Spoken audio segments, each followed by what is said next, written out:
Hello, everybody. This is your girl Melissa here with Living Whole. This is Coaching Tuesday, Tea Time with Melissa. If you want to call it, that is my podcast, Tea Time with Melissa.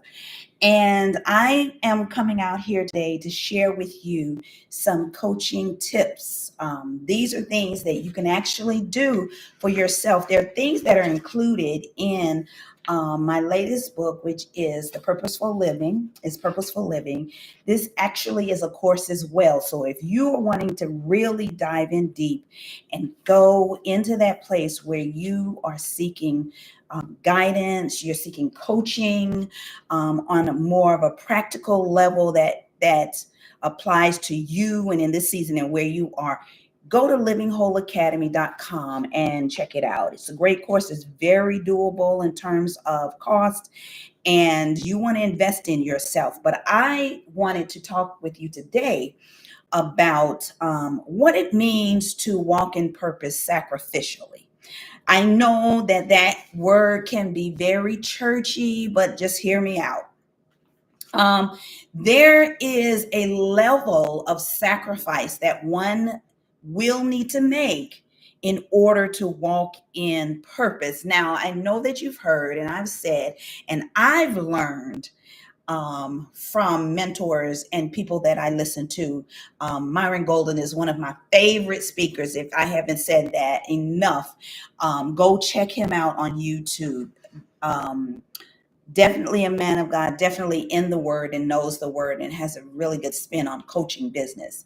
Um, but what I have learned in my over a decade of coaching is that I've had to sacrifice some things. And those things, depending on the season of life, is going to be different. But there's a light at the end of the tunnel, because at the end of the day, you're walking in that thing that God has placed inside of you in such a way that you're flowing in it. You don't have to work hard at it. I mean, there is some cultivating that must be done. There's some growing, there's some grooming, there's some work even that must be done on yourself. So, walking sacrificially is something that I'd like to talk about today, because I think that as a coach and in this industry, I think people think that in order to be walking in your purpose, that you must be doing it as an entrepreneur or as a coach. Okay. Some people think that. But what I want you to understand today that is you can actually be working a 9 to 5, that job or that career, let's say that career, or even that job, depending on what it is that you are purposed for, whatever your gifting is. You can still be walking in that 9 to 5 and still walk out your calling, your assignment, your purpose in that season, whatever God has placed inside of you. That is what you're going to do regardless of the setting. Right. So I want you just to be mindful of that when someone says that you must be working for yourself. That's not necessarily the case. Yes, God has given us all gifts and abilities and talents and things that we can do to bring wealth to our families. And that it definitely is biblical. But I really believe that God has placed inside of each and every one of us a unique um, purpose, an ability to do the thing that He has given us great passion for, the thing that He has given us um, a level of skill that has to be cultivated again, but He's given us a level of rawness to that thing. Um, that we can do regardless of the environment, okay, and regardless of where we are. And so that's what I want to talk to you about today. I want you to know that there are 4 things to remember as you learn to walk in your purpose in whatever space that is in and whatever environment that is in, whether you are an entrepreneur working for yourself or you are working for someone else. I want you to know that there are 4 things to remember about your purpose. And your purpose, again, is to do 2 things.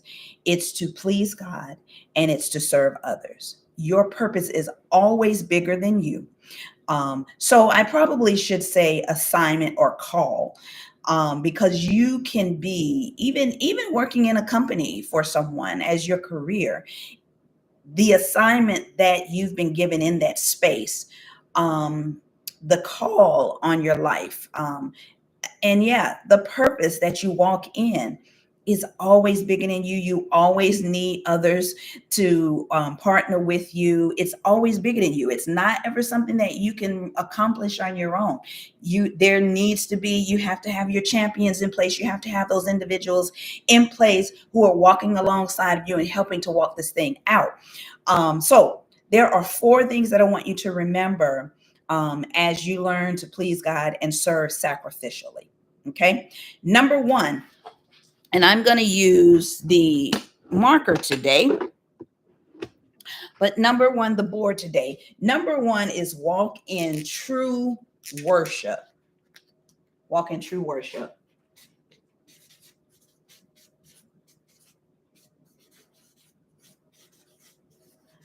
What does that mean? If I am on my job,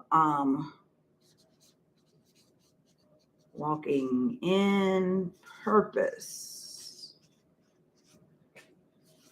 sacrificially, yeah.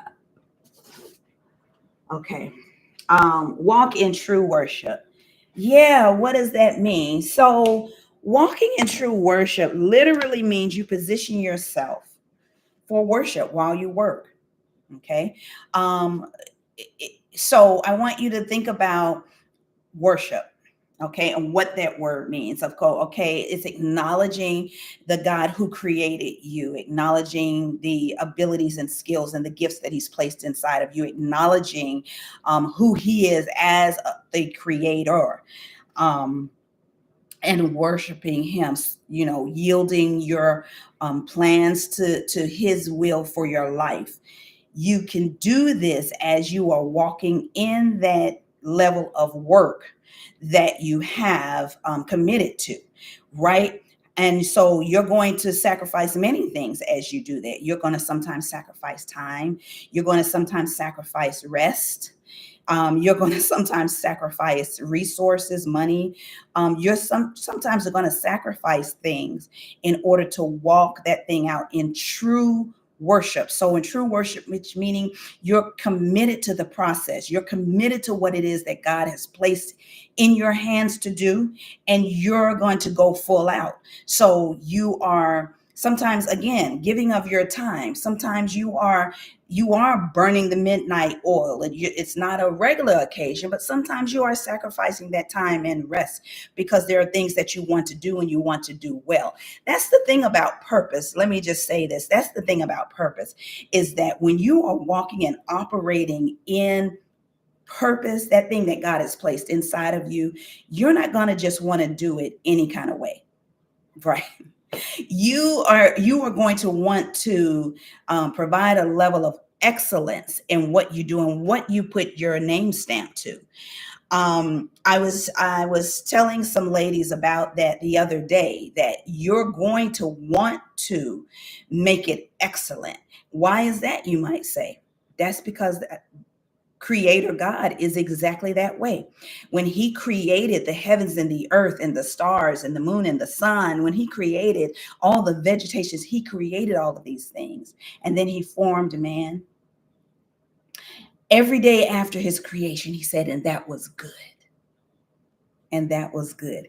And not only did He just create, but down to the detail on what He created. When He separated the sky from the earth and the seas, and separated the earth from the waters, and all of these things. When He did all of the separation, and He said that was good. And so we have Him inside of us, that characteristic I'll put it that way.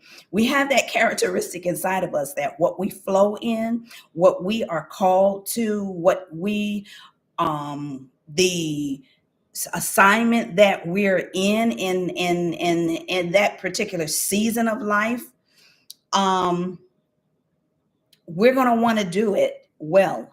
We just are going to want to do it well. That's the part of the human makeup.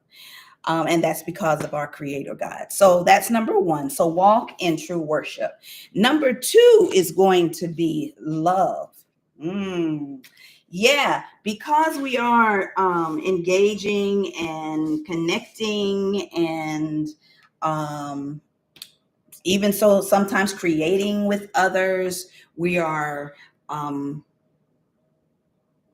relational beings, so we are connecting with others because we can't fulfill this purpose on our own. We are connecting with others. We are an extension of God, and then others are an extension of our hands. So if you have a vision or something you've created, you're going to connect with others to fulfill that in the earth, right? To bring that thing about in such a way that it is you have the ability to serve the masses.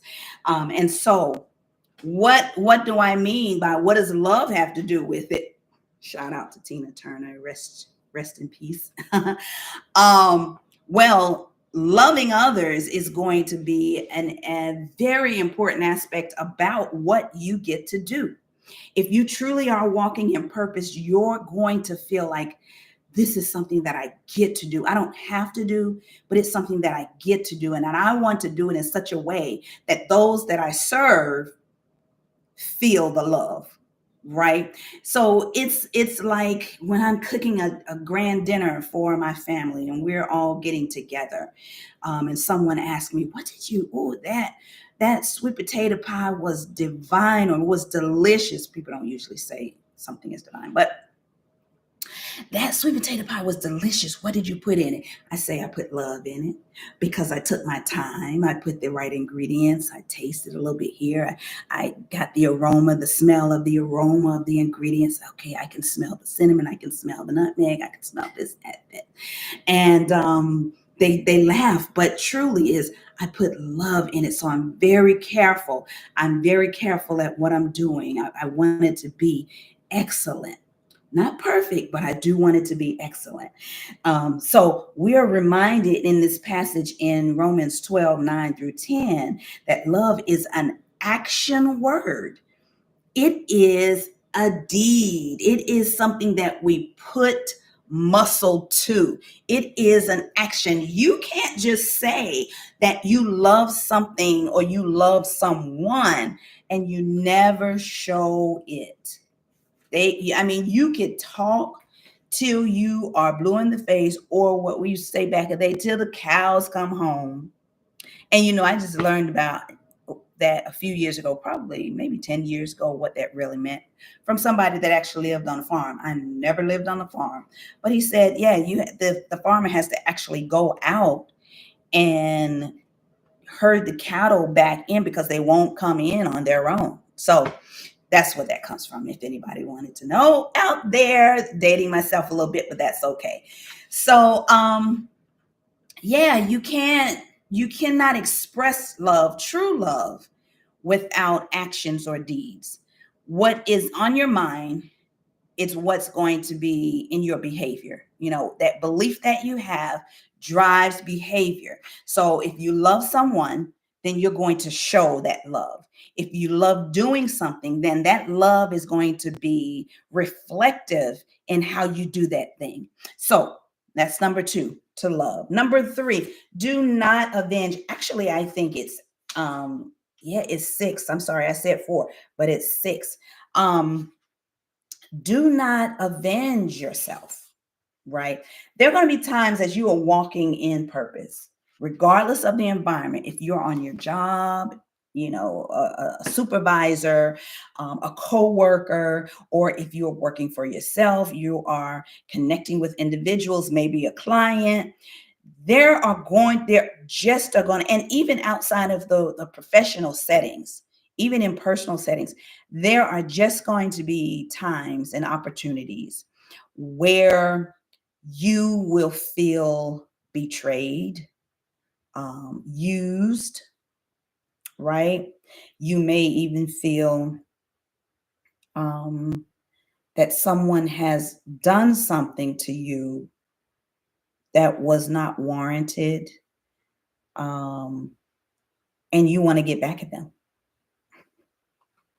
You want to get back. You want to get back, whether it's in words, whether it's in slandering their name, whether it's in um, actually going and just having it out with them, whatever that looks like. You are going to want to get back with them, but you don't have time for that really when you're walking in purpose, because you have a goal, you have a focus, you have a mindset that is telling you to walk in this thing that God has created inside of you to do in such a way that no one or nothing distracts you from that. And when there's betrayal, when there's things that are done against you, those are distractions to take your mind off of what it is you are supposed to do or supposed to be doing. And so let me go ahead and write this. This is number 3. Do not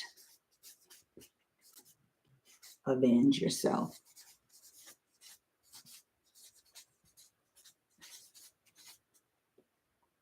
Do not avenge yourself.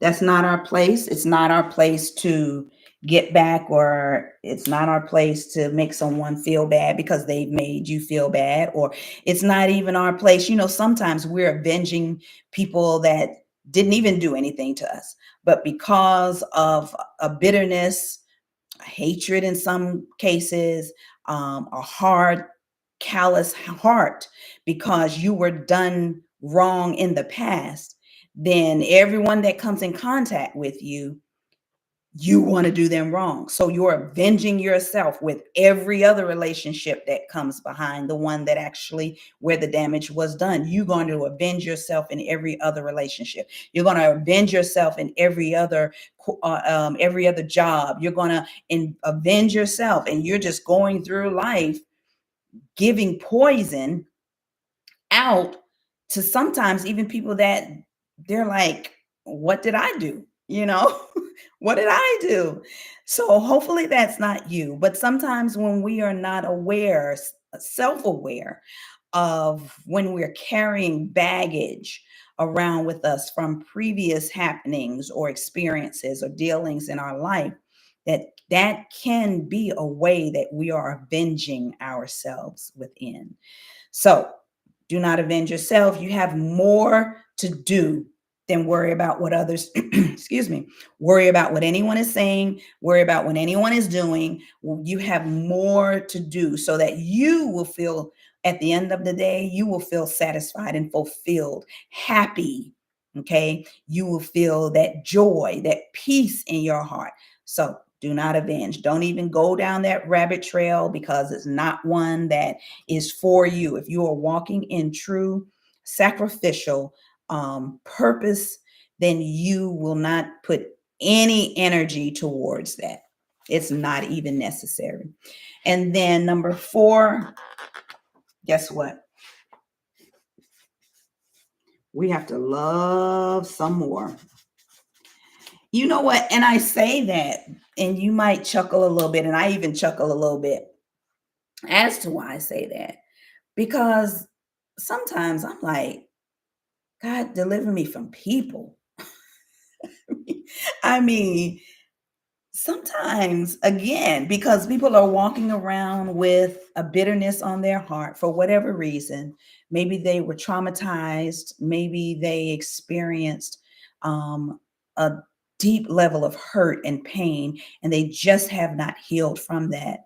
Then they are like a tornado running rampant through the earth. And whoever connects with them will receive the wrath of that hurt and pain that they feel. So we have to love even more. even to the level of you feel like you've given all that you can give. Now, this does not mean that you do not establish healthy boundaries. No, this is not what I'm saying here. You healthy boundaries are necessary even when you're serving others, because you there are limitations that you have in terms of weaknesses. We all have them, right? So we must all be aware of where we are, where we stand, and what we're willing to put up with in order to serve others, right? We have to be very conscious of who we are and very conscious of what we are called to do. Most importantly, if we are conscious in what we are called to do, then we are going to be more likely to not be distracted, and to remember that even if someone does you wrong, that does not mean that um, you have to repay them, or sometimes it doesn't even mean that they've meant that for you. They may have meant that for someone 20 years ago and they just have not dealt with that pain. So do not avenge yourself. The next one, let's see. So love some more. Oh, love some more. The next one, focus on pleasing God. So you need to focus on pleasing God because this is your purpose and this is what He's put it inside of you to do, is to please Him. So I want you to focus on pleasing Him. And again, what does that look like? That means you're going to be making sure that you're doing it in an excellent way. You're going to be making sure that how you're showing up is going to be completely to serve others and to provide a level of service that they will feel the love of God when you serve them. Like they will know when you leave their presence that, wow, that person really cares about me, because people know if you care and how you treat them and how you speak to them and how you serve them. They know, right? And when someone doesn't care about you or doesn't really feel good about who you are or what you're presenting to them, but you show love in the way that you care. And then the last one, I know I said 4, but I have 6. Practice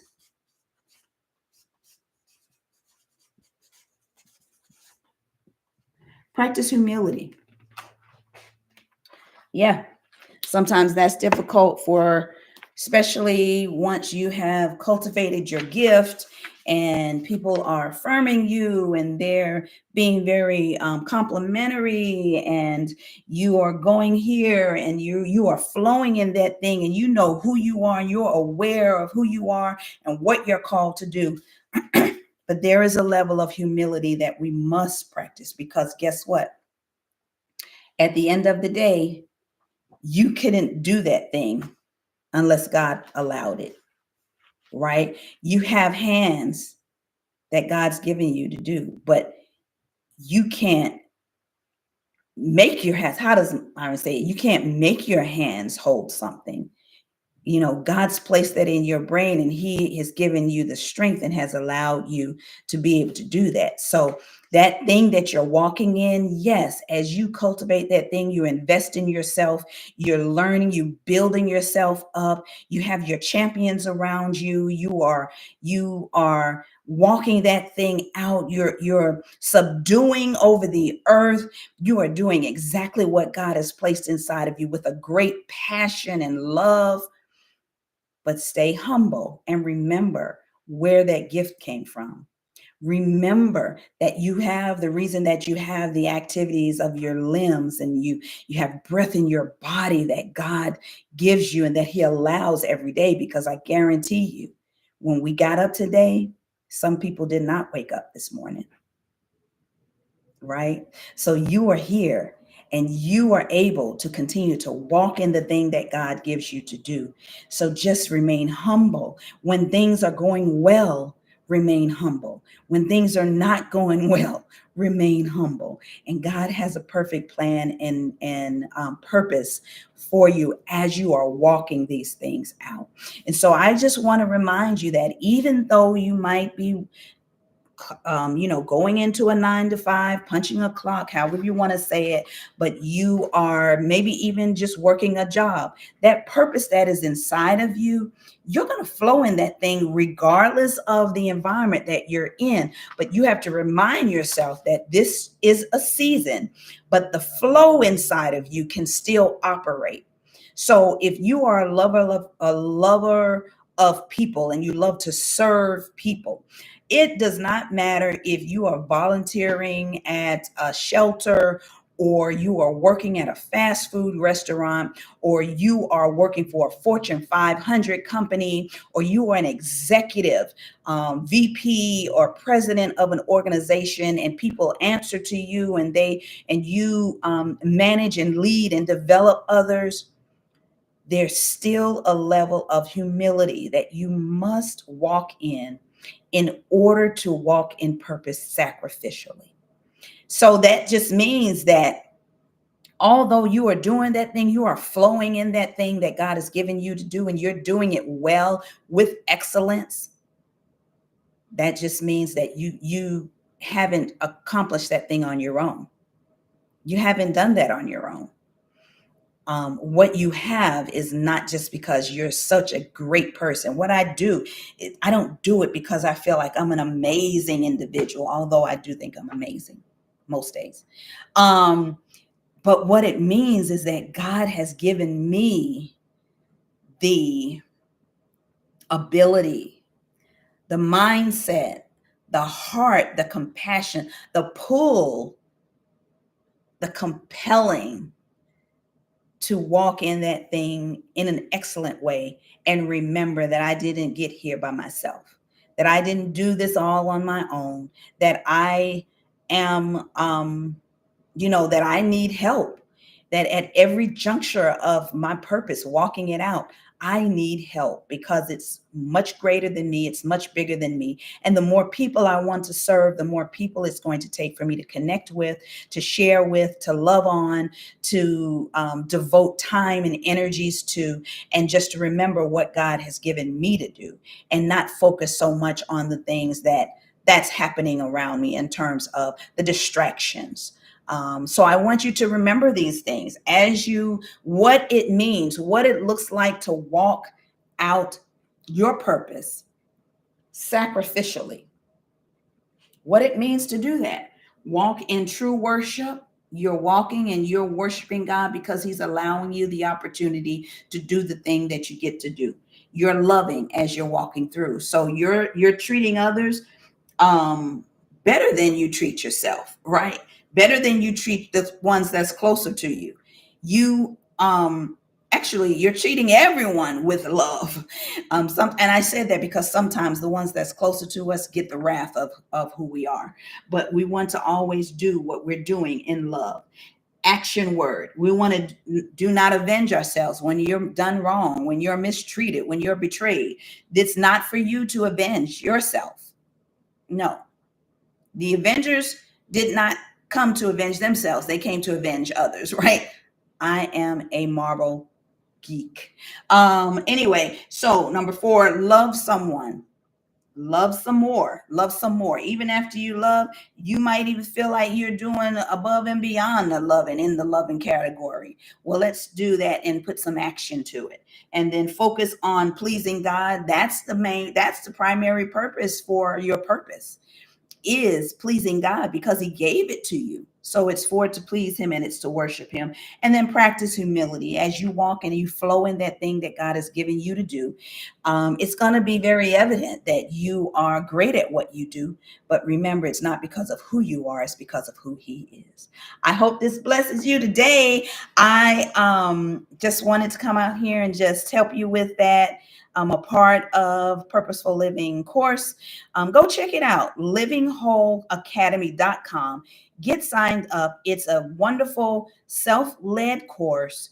You don't want to take advantage of This life that we have, it's so short. And if you are wanting to walk in your purpose, and you are committed to the process and doing what it is you need to do to level up and to walk in purpose, you need this course. Go to livingwholeacademy.com, sign up for the Purposeful Living course. You will not regret the journey you are going to take. If you are serious about walking in your divine purpose, that thing that God has called you to do, maybe even you need to get some clarity on that, this course is going to help you. And by it being self-paced, you can take your time. You got to finish it, but you can take your time. If I were you, I needed to get clarity on what it is I am called to do, I would definitely go ahead and push through that course. But it's a great course. Go check it out. It's very affordable. If you look at it and you're like, oh, that, then you are not serious about walking in purpose. Just want to say, oh, and I got the thumbs up. But be serious about walking in your purpose. Go check it out. livingwholeacademy.com. The Purposeful Living course has been launched and it is ready for you. With that course, you're going to receive, of course, the book. You're going to receive a workbook that will take you through each chapter and each module, reflecting, getting a great understanding. You're going to also have a video to kind of lead you through each module as well. So you don't want to miss out on it. I hope you take advantage of it. Of course, there are other courses on my site, other ways that you can be encouraged. So I'd love to hear from you. Give me some comments below and let me know what you think about these 6 ways on how to walk in purpose sacrificially. And I'd love to hear from you. Peace. I love you. Go with God.